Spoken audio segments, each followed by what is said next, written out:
Hello, everyone. My name is Paul Weigle, and I'm a child and adolescent psychiatrist, UConn School of Medicine and Hartford Healthcare. And for the nearly 8 years, it's been my privilege to serve on the Children and Screens National Scientific Advisory Board, as well as serve as the chair of the Media Committee for the American Academy of Child and Adolescent Psychiatry. Now, what I'm not is a researcher.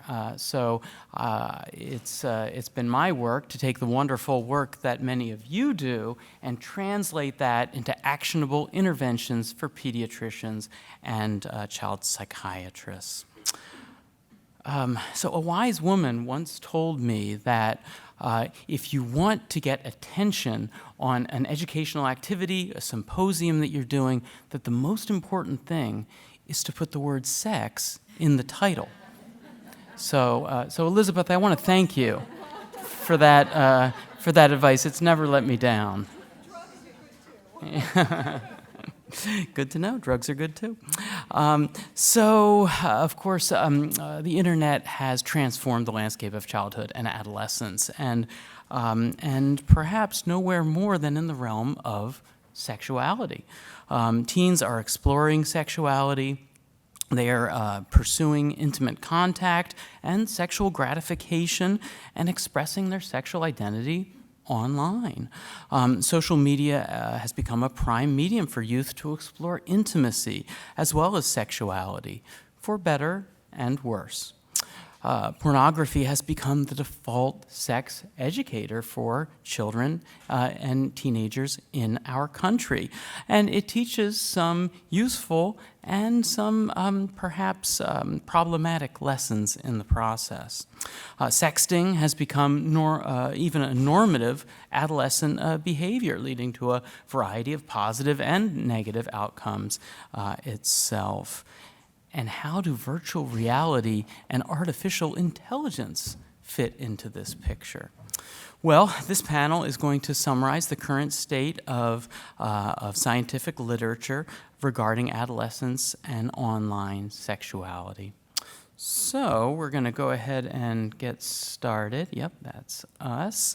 And we are so lucky to have three fantastic presenters and thought leaders in the field with us today. And I'll introduce the first. Sophia Choukas Bradley, PhD, is Assistant Professor of Psychology at the University of Pittsburgh and the Director of the Teen and Young Adult Lab. She's also a licensed clinical psychologist. She holds her BA from Brown University and PhD from University of North Carolina at Chapel Hill. She's clinical psychology lead at the new Center for Digital Thriving at the Harvard Graduate School of Education and recently served on the APA's expert advisory panel on adolescent social media use. And she's here to speak with us about online expressions of sexuality. So please welcome Dr. Sophia Choukas Bradley.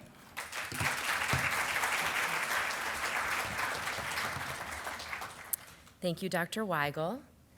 Is that how you actually pronounce your last name? Good start for me to get that wrong immediately.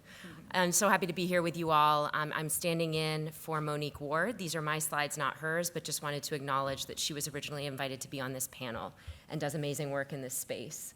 So you heard a little bit about me already, but I just want to acknowledge a couple things. One is that I do not have specific conflicts of interest to disclose. Another is that I'm speaking to you today in my capacity as an assistant professor of psychology and a researcher, as well as the director of the Teen and Young Adult Lab. I'm not speaking based on my clinical expertise today, although I am a licensed clinical psychologist, and currently I'm a clinical supervisor at the University of Pittsburgh for the clinical psych students. I am very proud to be a member of the brand new Center for Digital Thriving at the Harvard Grad School of Education, which is run by Emily Weinstein and Carrie James, who are here with us today. A very brief overview of adolescent development. We've heard similar things across different talks, but I know some people are arriving at different times in the conference. So when I'm talking about adolescent development for purposes of this talk, I'm focusing on a broad age range from ages 11 to 24, during which a number of changes happen biologically, psychologically, socially, that have implications for adolescent sexuality. Very briefly, other than the first 2 years of life, This is the period of life when individuals undergo the most dramatic and rapid physical transformations. So first of all, just in terms of physical height and weight, other than the first 2 years of life, infancy and toddlerhood, this is the period of time where people develop most rapidly. And there are also really significant neural changes that happen. We've heard a lot about those today. Briefly, adolescents' brains develop in ways such that their reward systems are fully developed long before the areas of the brain associated with cognitive control and impulse control are fully developed. This is also the period of life, as we've heard so far in the conference, when we see the most rapid changes in identity development. And this has huge implications for sexuality, which I'll touch on briefly today. During adolescence, peers take on the utmost importance. Peer relationships are important for adolescents' sense of self. Peer influences affect a broad range of behaviors. And adolescents become really attuned to social norms, social rewards in their peer network. This is a time when adolescents have tremendous opportunity for growth. Lawrence Steinberg has called adolescence the age of opportunity, and it's also a time of heightened risk for mental health concerns and a range of health risk behaviors. Finally, on average, this period of time, ages 11 to 24, is when individuals on average initiate dating and sexual relationships. A couple caveats here. One is that rates of sexual behavior have gone down over the past 5 years. So adolescents are initiating sexual behavior at later ages than they did before. Another note is that dating and sexual behavior are not the same. The majority of adolescents do initiate sexual behavior in the context of some kind of dating relationship, a relationship with someone they know, with whom they feel some sort of romantic kinship or something beyond a solely sexual relationship. But many adolescents engage in sexual relationships outside the context of dating. This framework has been mentioned before, but I want to highlight the work that I've done with Jackie Nisi and Mitch Prinstein in a bit more detail. The transformation framework of adolescent social media use highlights specific features of social media that differentiate online interactions from those that happen offline. I won't go through each one in great detail. Also, tech problems during a tech-related presentation are always fun. I've lost all my wonderful emojis. But to highlight a few of these features, adolescent interactions that previously, before the era of social media, would have occurred in a dyadic context and would not have been permanently documented, are now often happening in a public sphere with more than one person, often with peers who are both known and unknown. And these interactions are happening 24/7. Many adolescents sleep with their phones and have access to social media all night long, as well as during the day. This means adolescents, for better and worse, don't necessarily have a break from social interactions. And then those interactions are often permanent. Even when adolescents believe that their interactions are temporary and fleeting, they can be permanently documented through screenshots.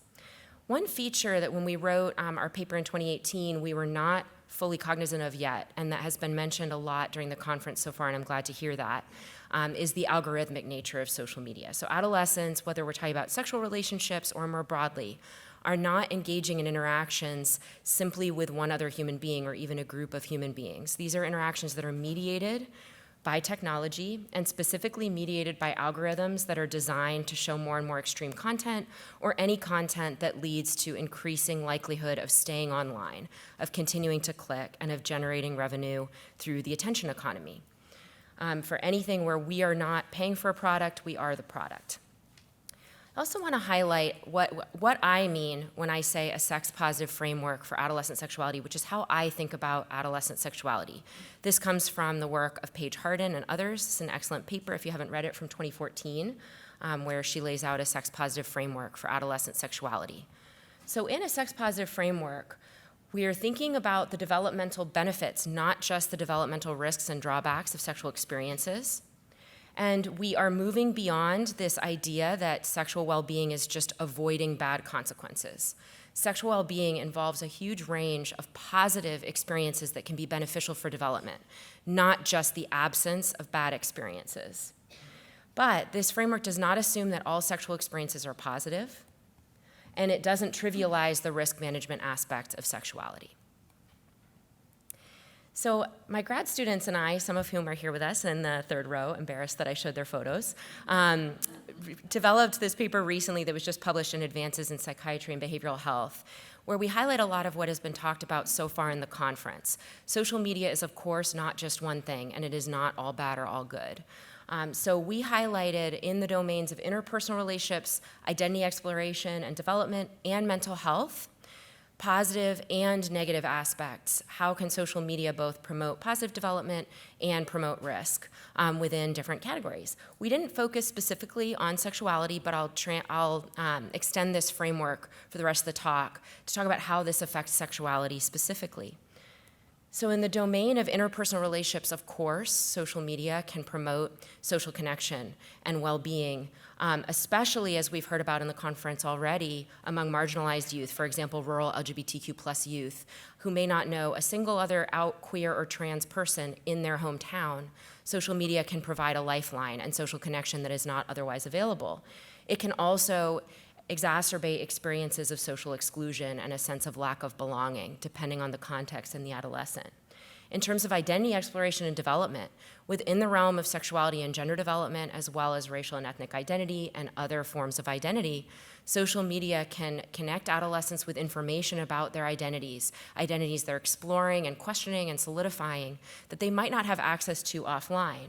But it, of course, social media also increases the potential exposure to hate speech.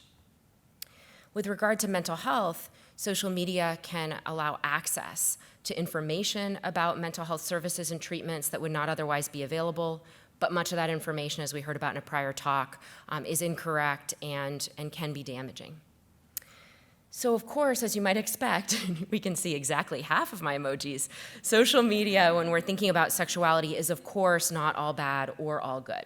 Just going to provide a few examples of empirical evidence for the positive and negative aspects before we hear in more depth about sexting and pornography and online dating violence from our other speakers. So social media can facilitate sexual communication and provide access to sexual health information.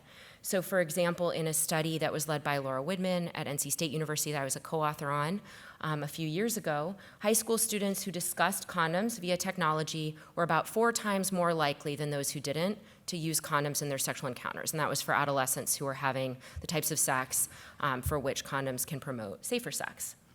And in work I've done with Cesar Escobar Vieira, who is here and gave a wonderful panel earlier today, we found in our qualitative interviewing with LGBTQ+ adolescents that queer and trans youth are especially likely to use social media and other digital technologies to seek out sexual health information that is not available to them through other forums. For example, many adolescents in the US, and a recent stat I saw is that the majority of adolescents in the US who are getting sex ed through public schools do not have any information provided in the school context about sexual and gender minority youth sexual health needs. Unfortunately, however, misinformation about sexual health is rampant online.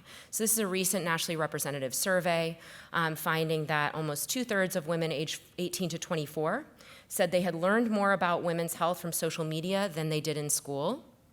But work from the University of Delaware suggests that much of that information is simply false. For example, in this excellent paper analyzing the content that is promoted by social media influencers in a YouTube context about birth control specifically.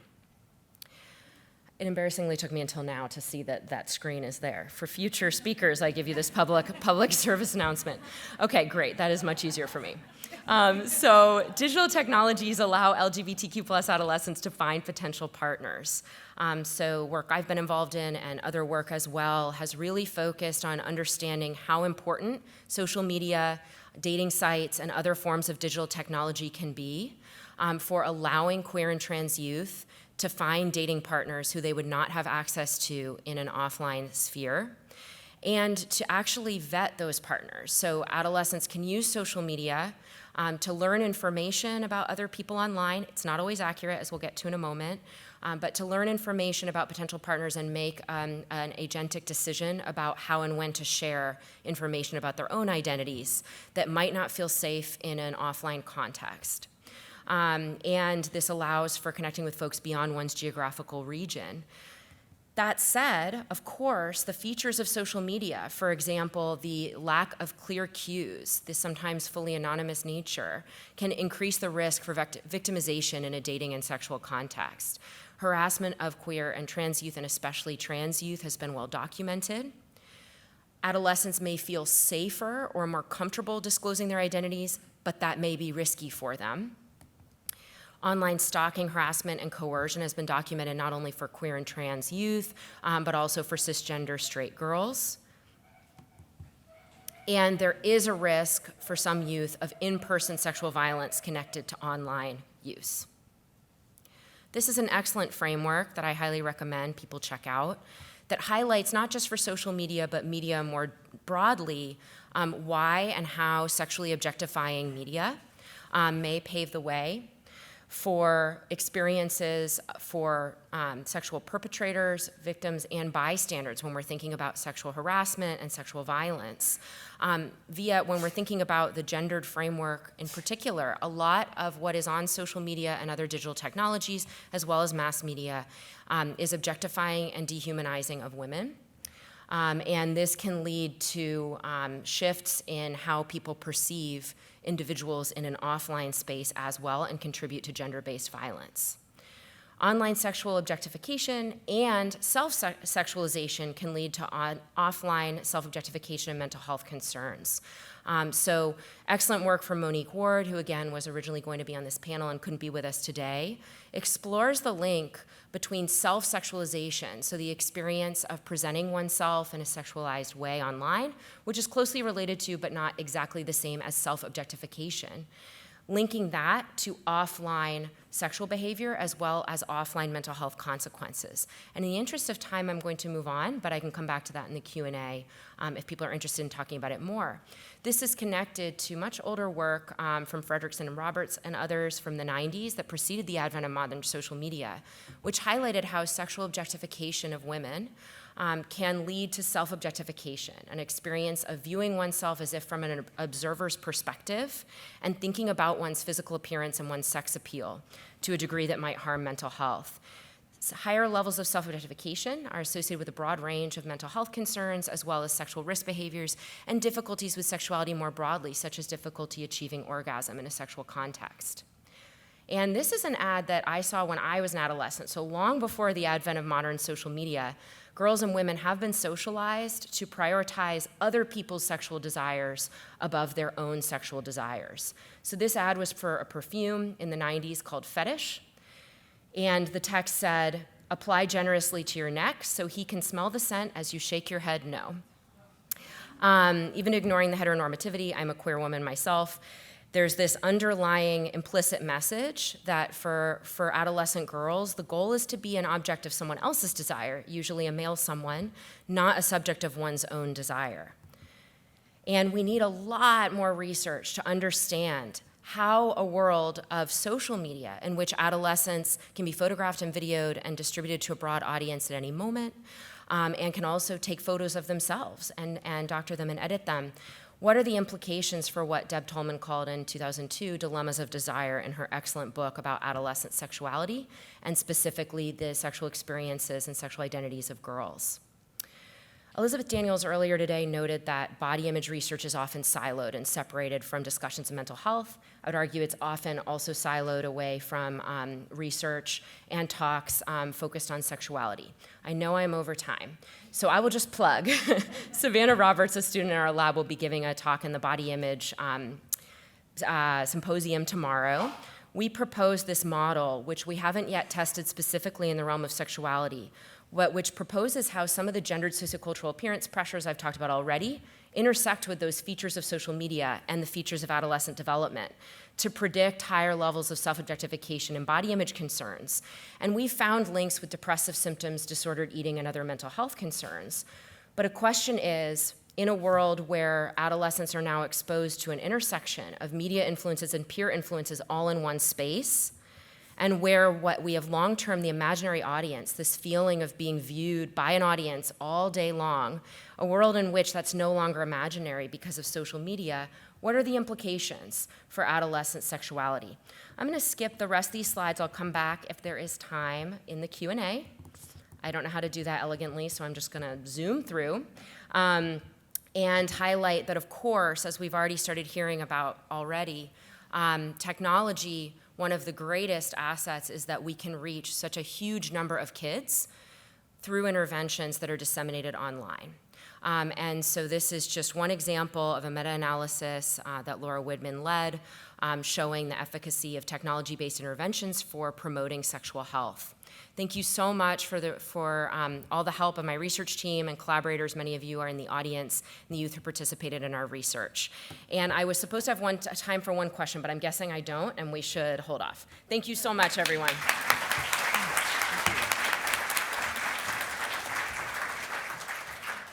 All right, thank you, Dr. Choukas Bradley. Moving on, we're going to be looking at the effects of sexually explicit material. So I'm pleased to, oh, there we are. Do I go back? Okay. I'm pleased to introduce Megan Maas, PhD, who is Assistant Professor of Human Development and Family Studies at Michigan State University. She's an expert on adolescent sexuality, technology, and pornography use, as well as parent-child interactions about sexuality and sexual violence prevention. Her research investigates adolescent sexual and romantic experiences, how parents, schools, and media can impact those experiences. Dr. Maas is an expert contributor on issues revolving around adolescent sexuality, the sexualization of girls, pornography use, and parent-child communication about sexuality. And fortunately, that's what she's here to talk with us about today. Please welcome Dr. Maas.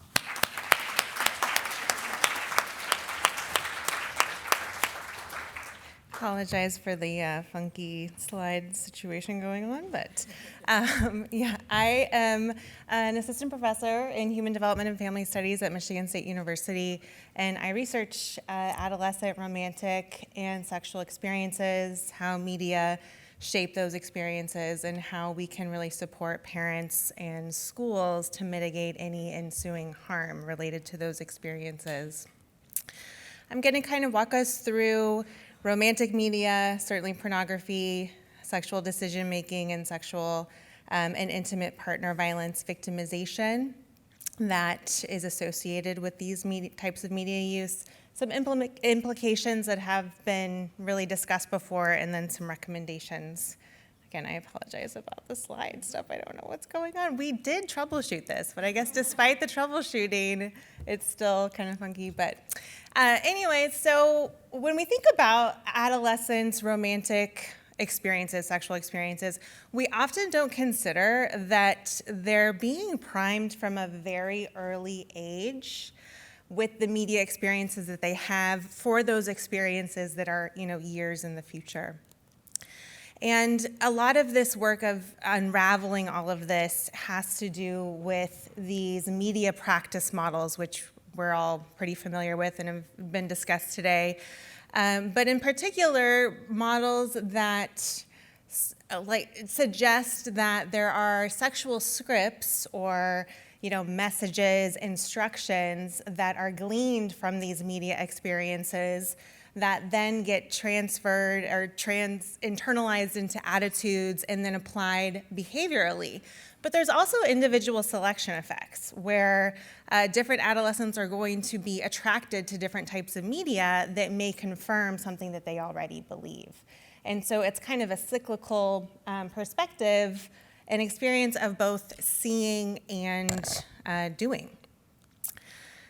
In terms of early romantic relationships and experiences, in romantic fiction that is popular among girls in particular, there is often what we call the virgin beast trope. And it is this cis heteronormative binary portrayal that really necessitates that a romantic relationship, a sexy, fun romantic relationship, has a male partner that is powerful, experienced, maybe a little dangerous and aggressive, and then a female partner who is pretty submissive, inexperienced, usually a virgin, and has very little power. And this is often romanticized as just an unlikely match. A fun, fairy tales throughout time have this story where, partners are coming from these very different worlds together to understand each other, because that creates a lot of drama, which is great for plot, to move the plot along. But the problem is with this power and control imbalance is that power is often used to control the lower power partner. So we see this in real life romantic relationships that are abusive in the domestic violence and intimate partner violence literature. But in movies and films, it often looks benign. So for example, in 50 Shades of Grey, Christian Grey is a billionaire, and so his power is fun and exciting. And Anastasia is a student. In Beauty and the Beast, the Beast has his power, is controlling the territory because he's literally locking her up in his castle. But then in terms of power being used to control Edward in Twilight, Edward is a vampire. And the whole sexual tension throughout that storyline is that he's trying not to kill her. Like, that's what's hot the entire time, is that he is taking all of his passion he has not to kill her. But he tends to be more like nice kind of guy, but he uses his power to stalk her. But the stalking looks like it's just this intense protection, right? Which is just very romantic. The other thing is using their power with their bodies. So for example, Beast throws things. He restricts Belle's ability to eat. If you don't eat with me, you don't eat at all, which controlling resources is a big factor of an intimate partner violence. And this outburst of emotion, though, is really thought of and presented in a way as them not being able to control their undying love for their partner. And so it's easy to get wrapped up in this and sort of dismiss the suffering that typically the female partner endures, because love conquers all. Love hurts. It's taming the beast. These are all just messages in this sort of romantic fiction that's then sets the stage for emergent experiences with pornography. I probably don't have to tell too many people in here that pornography is very different today than it was in the past. A lot of you have that have presented have talked about how things really changed with the advent of mobile phones, and pornography was really accelerated at that point as well. Not just so that you could access porn wherever you are and whenever you want, but that pornography is distributed on tube sites, which run just like YouTube. So it's a continual loop, an unending, barrage of whatever you want to watch. And so it's very easily accessible today than in generations past. However, the difficulty, one of the main difficulties with studying something like pornography use among children and adolescents is that it's really difficult to ask them about their experiences, because IRBs are not excited about asking young children, particularly 8, 10, 11, 12, have you seen pornography? Or let alone, do you masturbate with pornography? And so the studies that have been done are ones I'll talk about in just a couple of minutes, but just keep in mind that sampling issues are definitely consistent throughout these studies, but it is the best that we've got. So in terms of prevalence rates, it's really difficult. Like I said, the range is large in terms of both prevalence and frequency of viewing.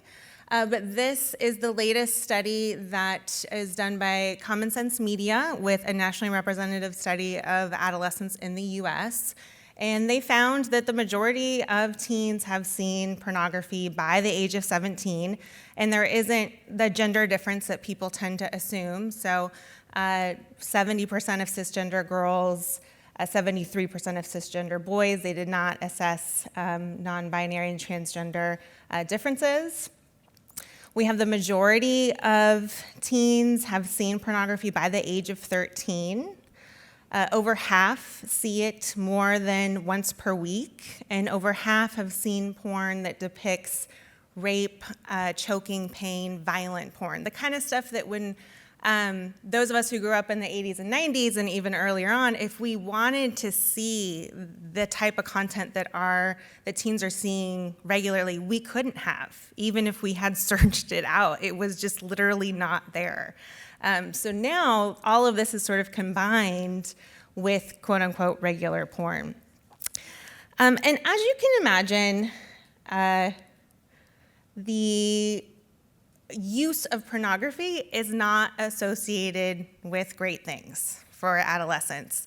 The studies that I'm going to be reporting on right now are studies that are done with samples under the age of 18. So we might see more mixed findings in college student samples, adult samples. That makes developmental sense to me. But these are with samples of teens and children under the age of 18. But it's been found to be associated with more recreational attitudes towards sex, that sex has, few consequences and is fun, that type of thing. More erroneous beliefs about sex, so specifically things like everybody wants to engage in anal sex, for instance. More negative sexual self-perceptions, so this idea of the sexual self or being entitled to sexual pleasure and safety.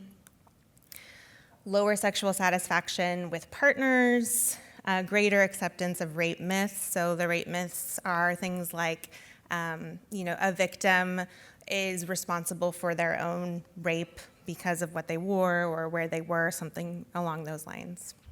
And more endorsement of the sexual objectification of women. So this, unfortunately, we're not finding positive associations at this point. That being said, I do take a sex-positive developmental approach and understand that, adolescent sexuality is normative in both a cognitive and emotional perspective, but developmentally appropriate differences in what that looks like is not really showcased in pornography. So that's probably one of the reasons why we're seeing these associations. It's also associated with riskier behaviors, not just riskier attitudes like condomless sex, which makes sense. There's rarely condoms in pornography. Early sexual debut, that's difficult to tease out because those studies typically that have found an earlier sexual debut are cross-sectional. So kids that have sex earlier on, they're going to be more interested in porn. Kids that see porn early are probably going to have sex earlier. It goes both ways. What's been interesting, though, is the assessment of other less obvious sexual experiences and behaviors, like engaging in dominant behaviors or more recently, more emotionally distant behaviors, being disconnected with a sexual partner.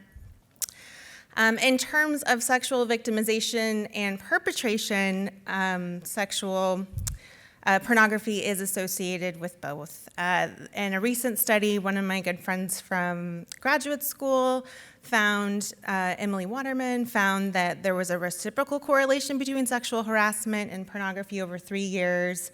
But in 2 out of those 3 years, it did predict actual sexual assault perpetration for boys.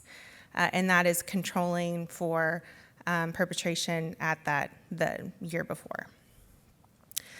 And other studies have found it's associated with sexual perpetration as well. In one of my dissertation studies, we looked at different patterns of online sexual experiences, so not just how pornography or sexting or sexual self-presentation is associated with things, but how those behaviors cluster together into patterns and then predict later sexual and physical violence victimization. And that indeed happened 1 year, predicted 1 year later. So yeah, not great news, right?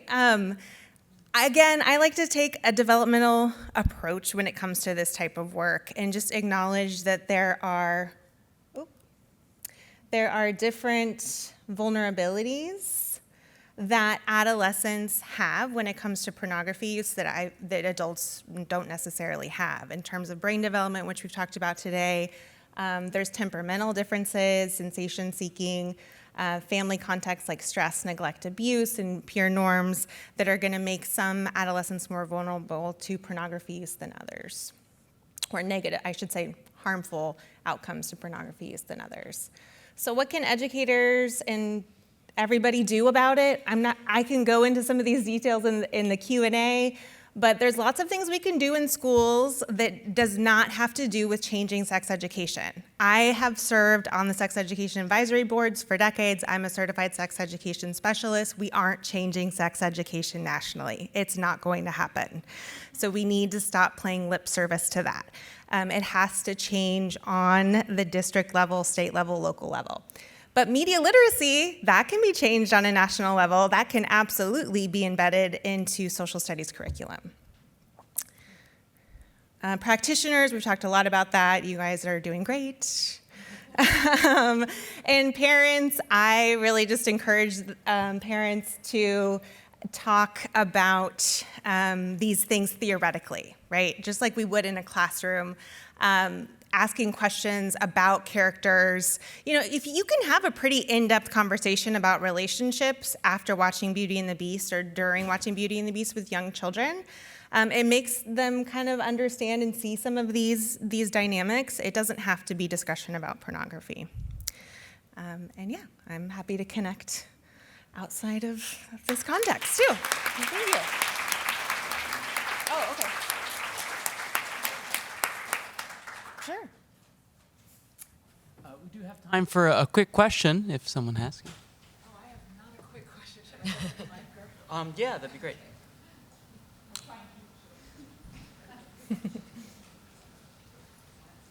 I'm Tamara Sobel from Media Literacy Now. I'm also the founder of the Girls, Women, and Media Project, and this is a real specialty area of mine. So thank you very much. This is really, really good research and presentation. I just want to add a couple things, if I could. We are changing health education. We are changing sex education. So media literacy has a place not just in social studies, but we're finding in lots of places. And we have very receptive teachers and policymakers who know that this needs to be changed too. So I'd love to talk to anyone who is interested in joining that movement. But we are seeing some progress, and we're really working hard on it. So certainly social studies is a great place for media literacy, but we're finding that there's a lot of other good places for that education. And I'd just like to give a shout out to some great work, not my own, but at a researcher named Tracy Scull at IRT has a wonderful media-aware programs that include, we call it media-infused sex ed, which is I'm so surprised there are not more of those programs, but they're really cutting edge in including media in their sex ed approach, so I would highly recommend looking at those for those of you who are educators. And then we didn't talk about the porn lit movement, the porn literacy movement. Dr. Emily Rothman really trailblazing some of that work. So that, I think, is obviously controversial. There are many people who are skittish about that, though I think and we always point out that you are not viewing pornography when you're teaching porn literacy. So that's an important point we always like to make. But I think there's a lot on the horizon, and I think if it's presented in a way that's palatable and realistic and sort of wards off some of the fears that are around it, I just see so much opportunity for really revamping how kids are learning about health and sex in terms of media use and all the other things. So I think I have a lot of optimism about what's to come. Oh, good, good. Well, I thank you for raising those points. And yeah, I'm a big fan of Tracy Scull's work, Emily Rothman, and consider them colleagues and recommend their work. And I just want to clarify, there's a lot that can be done to change sex education, and there's a lot that is being done to change it. But I'm talking about national top-down legislation. So people tend to wait for that before they do anything. And I'm saying you have to start from the ground up. Yeah.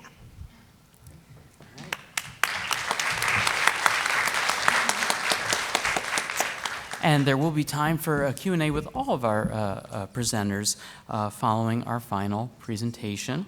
Last, but certainly not least, I'm so pleased to introduce Elizabeth Englander, PhD, who was a longtime member of the National Scientific Advisory Board for Children and Screens, and the executive director of the Massachusetts Aggression Reduction Center at Bridgewater State University that delivers programs, resources, and research nationwide. She is a researcher and professor of psychology for more than 25 years and an acclaimed author, I might add.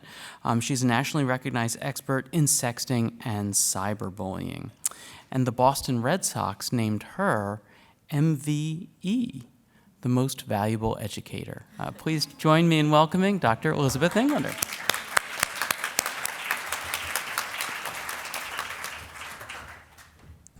Pretty funny that Red Sox award is the one that keeps coming back to haunt me. Somebody must have the clicker. Oh, sorry. The clicker stealer. All right. Thank you. Thank you. Okay. So going forward. There we go. The big next button. Okay, so I'm going to talk a little bit about AI and VR and sexuality online and sexting. And this really began this summer for me when I decided I wanted to do a large qualitative study or focus group with kids around sex in AI and VR. And so I was talking to some of my students. I asked one of them, I said to them, maybe this summer you guys could get other students around and we could all talk about this. And then, of course, I just forgot about it. And which is par for the course for me. And I was sitting in my office, and one of them came by and said, Dr. E, we're all waiting for you. So I go, and there's like this room packed with people. And it was really interesting how many of them wanted to talk about sex. Maybe that's not so interesting, actually, now that I say that aloud, but they were very interested in talking about it. So let's sort of look at what we're dealing with. We're talking about emerging sexuality online. I think one of the important things is there are a lot of issues with digital sexuality that we tend to think about. Is it real? Does it count? Yes and no. Yes and no. You still can't get pregnant. We're all happy about that. But, and kids, by the way, have taken this message very much to heart. So they have heard all of the adults all these years talking about how incredibly dangerous traditional sex is and how you're going to get diseases and get pregnant. And they've said, aha, we've discovered a way in that doesn't involve those risks. And so it just goes to show you, be careful what you wish for. Can it be traumatic? I think it absolutely can be traumatic. I've heard many people say, look, just reach down and pull the plug or put your phone down or whatever. These people can't touch you, they can't hurt you, but I think it's really important to understand this actually can be quite traumatic and quite damaging for youth when things go bad. Can it be positive? Yes, it can. Nobody likes to hear that, I find. No adults like to hear that. But the kids are pretty consistent in telling us that these can be positive interactions, that these can be interactions with, ways of increasing their self-esteem, increasing their comfort level with sexuality, increasing their knowledge about themselves or their partners. And to assume that it's all negative is a big mistake, because what it means is that we are no longer sources of credible information. And we know that the internet is not really a great source of credible information. So if the adults are no good and the internet is no good, what are you supposed to do growing up? Finally, people often ask, is a digital form of sexuality sort of a sign of a maladaptive behavior? In other words, if you're working with somebody who says, I'm having sex online with so-and-so, or I'm engaging in this, does this mean pathology? And the answer is not necessarily. It doesn't necessarily seem to indicate pathology. And as I'm constantly bleeding, it's going to be the context that is really going to help you determine whether this is pathological or not. And we have to stop assuming that one size fits all. Forms of digital sexuality that I've been focusing on primarily are sexting, sexy chat, and photos, artificial intelligence companions. That was a really interesting conversation with those teenagers. Boy, really, I wish I had video recorded it. It was really interesting. And then VR sexual encounters and sexual harassment in VR. So looking at sexual harassment online, one of the issues that came up was Replica, which you may have heard of. Replica is an AI companion system. It's an app you use for companionship. It's conversational, it remembers you, it's personalized, it's emotionally supportive. So it'll listen to what you say, it'll give you advice, it'll remember your issues the last time you talked. It's an AI friend, in essence, or more than a friend, if you get my drift. It is trainable and correctable. So if it makes a mistake, it says, oh, Elizabeth, you have blonde hair. You could say, no, I have brown hair. I don't have blonde hair. Things like that, like you can correct it, and it will remember the correct information. So it's not like you're doing it fresh every time. Like your AI companion in Replica just sits there in cyberspace and waits for you to show up and talk to it. But it remembers who you are, and it remembers what you talked about. It's considered to be like a safe environment. You can say anything. A lot of kids said this to me. You can say anything. You can ask any questions. It's not going to judge you. You know, if you're having thoughts about cutting yourself, if you're just did a great drug at a party and you want to ask questions, like you can't ask your parents these questions. They will flip out, but you can go to your Replica and ask it questions. And there is some evidence of mental health benefits in the sense of being a support. I'm not putting you all out of business, don't worry. But in the sense of being like a supportive, always there, always on. It's there at 2 a.m. You don't have to wait for it to answer your message. It's like they're right for you. It's your that kind of thing. Leistidis, I remember his name, but I can't remember how to pronounce it, I'm sorry. So he did a really interesting study on Replica where what he did is he looked at all the posts that people made about Replica in a mental health Reddit board about Replica. And he said that what happened was really quickly, users seemed to forget that Replica was a machine and to begin to attribute needs and emotions to it. So they would say things like, well, it's true you can go talk to your Replica whenever you want, but I really should go every day because she gets lonely if I'm not there. They would say things like that. It could be harmful or it could be helpful. Sometimes Replicas would like miss cues, and they would try to be supportive for people saying things like, I'm thinking of cutting myself, something like that. They would miss a cue. But they were also very supportive, and they would say things like, you know, there are people you can call. There's a phone number you can call if you're thinking about this. Can I give you that phone number? And if you want, I'll wait while you call them. And you can see how sort of supportive this could be experienced as, like this pseudo person sort of, you know, is trying to be helpful. Unfortunately, Replica had sort of a rough patch. That seems to be largely over, but still happens sometimes, where it's, the thing about Replica is that it's free if you don't do the sex stuff, and you gotta pay if you wanna do the sex stuff. And if you pay and you do the sex stuff, then it can start like really harassing you and asking you to do things or say things, or don't you want this, or don't you want me, and to the point where it doesn't leave you alone when you're on there, and that was sort of an issue. Then there's AI. There's this study that found that Japanese men were beginning to prefer virtual girlfriends for sex. You know, really easy. They don't ask you to take out the garbage or, you know, or do things. I mean, they're very accommodating. So we asked the kids, is AI going to replace human relationships? And a number of them said, what? What are you even talking about? They had never even heard of this.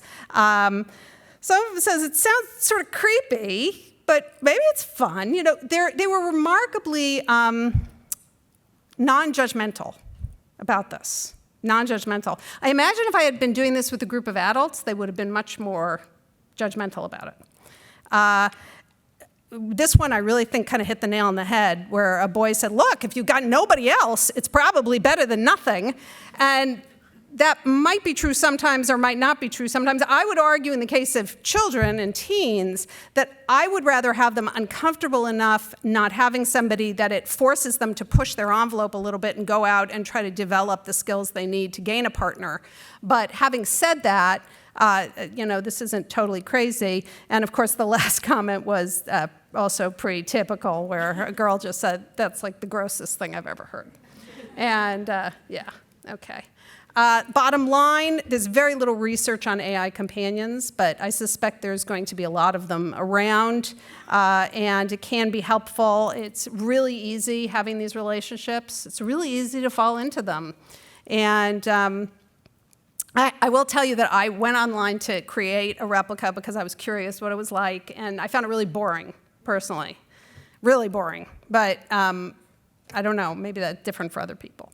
Okay. So, I mean, it must be different for other people, or everybody wouldn't be doing it. Okay, so then there's sexual harassment in virtual reality games. This is a huge issue. Every single kid almost told us about this. Huge issue. And this has to do with where other users in a game approach your avatar, basically, and grope you, or in a few cases, sexually assault you. Those have been apparently rare. Nobody's ever studied this, though, as far as I know. But the groping thing is very common, actually. And again, it's very upsetting for these users. It doesn't matter that it's not your real body. When you're in a VR setting, you really experience it, and it's very, very upsetting. This was a Tokyo convention that had to shut down a booth because the technology was all about showing people how VR and AI could turn a mannequin into a live person in front of your eyes. And these boys kept going up to it and groping its chest. And so they had to shut down the booth because that wasn't why they were there. They weren't trying to do that. They were trying to demonstrate the tech. VR apps are taking steps already. So they are creating things like safe zones around you. So you can set up like an invisible bubble around yourself so that nobody can grope you while you're in the game. And this is true for a lot of the apps. So if you hear about this from kids, they should know there are things they can do to address this. All right, sexting is different. Sexting is not about establishing a sexual relationship with somebody who's not there. It's about enhancing or suggesting a human relationship. So it's qualitatively quite different. It's not rare, it's not deviant. About half of kids by age 19 are going to be sending nude pics to each other. It does not mean you don't get into college. That has to be the dumbest warning I've ever heard. Colleges everywhere would be abandoned wastelands if this was the case. It's just, when you think about giving misinformation to kids, right? We're really worried about online giving misinformation to children. Well, we're actively participating in that misinformation. I have news for you. We are the misinformation. And we're going to have to fix that. We are going to have to fix that because we've got to be a credible source for them. It is strongly associated with sexual activity. About 71% of the sexually active teens in the study were sexting versus about 32% of those who were not sexually active. So the two things are clearly associated, but not in an absolute kind of way. About 2/3 of sexters are viewing pornography online versus about 53% of non-sexters. Now that is a statistically significant difference, but it still means that even if you're not a sexter, the odds that you're viewing pornography online are pretty high. So, I mean, it's not really. And the type of sexuality didn't really count in this, it didn't really matter within this study. So it didn't matter if you were sexually active in a relationship or sexually active outside of relationships. None of that seemed to matter. What do you like about sexting? You like feeling attractive. I want you to remember when you were 14, 15 years old, how incredibly powerful it is to feel attractive. That is one of the most powerful sensations in adolescence. And the power of it should not be discounted. Boys particularly liked getting pictures in return. Nobody else was that big on that, but the boys really liked that. We had a pretty good laugh over that data, I have to say, when it came in. Outcomes can be bad, but they are not always bad. Sometimes they are good, sometimes they are mixed. Everybody says to me, what could be a good outcome from sexting? Well, you don't get pregnant, you don't get a disease, and a lot of kids think it's safer than having sex. Because again, they've internalized these messages that sex is wildly dangerous, and they have found an alternative. The rare outcomes are things like not getting into college, getting into trouble, becoming more popular. Nobody becomes more popular. The picture being shown to others does happen. It's very serious when it happens, but it's actually pretty rare. The common outcomes are feelings. Feeling attractive, feeling depressed or anxious or embarrassed. It's the feelings that are really the common outcomes. And that's what we have to talk to kids about. We see a lot of pressure. The pressure to sext can come from yourself or it can come from other people. It comes from yourself. That means you have these belief systems that really you experience as pressure to sext. Positive pressure is the most common type. Kids see it as a safe alternative and they see sexting as fun and exciting. And by the way, it is fun and exciting for them. They're not making this up. This is fun and exciting. Negative pressure is viewing your own bodies more critically, which is fairly common, as you can see, and self-pressure is almost always negative. It's things like, they're going to call me a slut or frigid if I don't do this. Negative pressure is strongly associated with poor mental health outcomes. So when you talk about what to assess, that's what to assess. You don't have to worry about sexting in general so much, but you have to worry about negative experiences with this behavior. That's where bad things happen, and the bad things are likely to be feelings. Boys have a really hard time, in my experience, understanding that pressure to sext can be sexual harassment. They really struggle with this concept. And I think the reason they struggle with it is their pressure is almost all positive. So when you ask the boys, were you pressured? They're like, yeah, and I liked it. But when you ask the girls, as you can see, they're more likely to say, no, it was really negative. So this is a real gender difference. Why do people send unsolicited genitalia pics? That's a phenomenon that has a snappier name, which I won't say because this is a conference, but you get the idea. You probably heard it. There's very few who told us they send it trying to offend or harass anybody. They don't see it as a negative form of pressure. They see it as, trying to get something in return, trying to get your attention, maybe hooking up with you, that kind of thing. How to intervene with all these things? There's 3 big points to intervene. 1, don't focus on pathology. Focus on the advantages and the disadvantages of these behaviors, okay? There are advantages and there are disadvantages, as in life. And don't focus on it as just like, wow, you must be a really sick kid if you're doing this. I'm sure you don't say that, but you know what I mean. 2, don't dismiss virtual reality or digital experiences that seem traumatic. Don't dismiss them. They weren't in person, so they couldn't be a big deal. I mean, that's the kind of thing people say if they've never been sexually harassed in other ways. It does not have to be in person. It does not have to involve touching. Trauma is a different kind of animal, and VR can absolutely contribute to that. Finally, use best practices in sex education to really talk about reducing riskier behaviors, and that's things like pointing out risk without exaggerating it. So you're not going to say, every time you send a nude pic, you're going up to federal prison, that's the end, by God. No, that's not, just like you don't tell kids that every time you have sex, you can get pregnant, right? I mean, you don't, I assume. So you want to point out risk, but do it in a realistic way. You want to think about relationships, right? Who is this person? And you want to educate about smart choices. And I am just out of time, so how about them apples? Okay.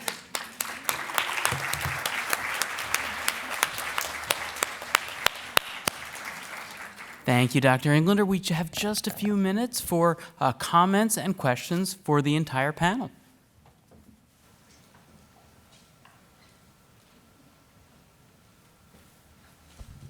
It's too tall. Hi. Thank you so much for that awesome presentation. Some of you know, I'm super interested in all types of high-risk media use, and something that I saw anecdotally when I was doing inpatient psychiatry work, and as it turns out, actually has happened in my own husband's family, which I did not realize, was the rising cases of sextortion. And so I definitely think that kids should be exploring their sexuality online. Like, I certainly think that's something that should happen. But I also think, we can't, as Dr. Englander said, we can't scare kids and tell them lies. Like, not every kid is going to encounter this, but some kids do. And so I just was curious if you had thoughts about either more research out there about it that I'm not aware of, or kind of concrete recommendations that you have in terms of how to navigate exploring one's sexuality without falling into that trap, I guess. That's a great question. And is this working? No. Oh, it's okay. I'll bellow. That's a great question. And what I think is that you have to present the risk as one that's real, but not common. So, in the same way that we tell kids to get out of the swimming pool when there's a thunderstorm, right? They're still probably not going to get hit by lightning, but it's taking a sensible precaution. And I think that there actually has been a number of studies, including through Pew, finding also very low rates of sextortion. So it's a serious problem, but it's not common. So how we approach it with kids is we say, you may not have ever encountered this. You may not even know anybody who's ever encountered this. But it does sometimes happen, and you should be aware of it. And here are sensible steps you can take to lessen the risk that you'll have this problem. Things like that. Do we think there's underreporting, however, of those cases that Well, occur? it's hard to know. It certainly is a possibility, although a lot of the data that's collected is collected, anonymously, and so you're hoping to get, but you never really know. You never really know. Well, thank you. I'm afraid that is all the time we have, but we'll stick around, so if any of you'd like to come and talk, we welcome that, and there are coffee and refreshments, so enjoy your day.